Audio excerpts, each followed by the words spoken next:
ঢাকা দীর্ঘদিন ধরে বায়ু দূষণে ভুগছে, যা গ্রীষ্মকালে আরও বেড়েছে।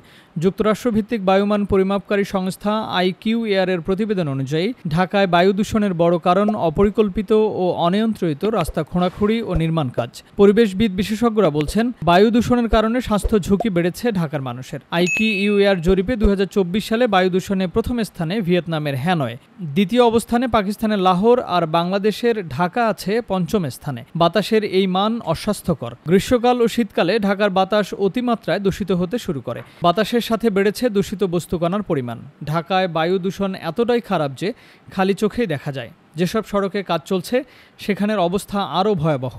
ঢাকার বায়ু দূষণ থেকে বাঁচতে IQAir যে পরামর্শ দিয়েছে তার মধ্যে আছে ঘরের বাইরে গেলে মাস্ক পরতে হবে। এছাড়া ঘরের বাইরে ব্যায়াম না করার পরামর্শও দেওয়া হয়েছে। সড়কে খোঁড়াখুঁড়ির কারণে ধূলিময় হয়েছে রাজধানীর অনেক এলাকা।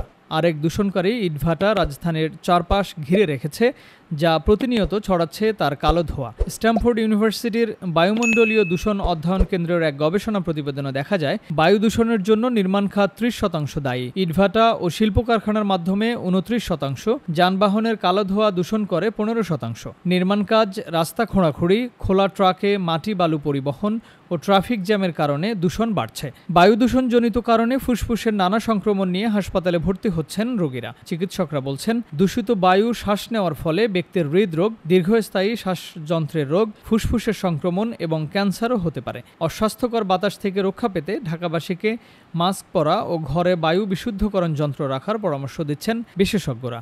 Timeline desk, Dhaka.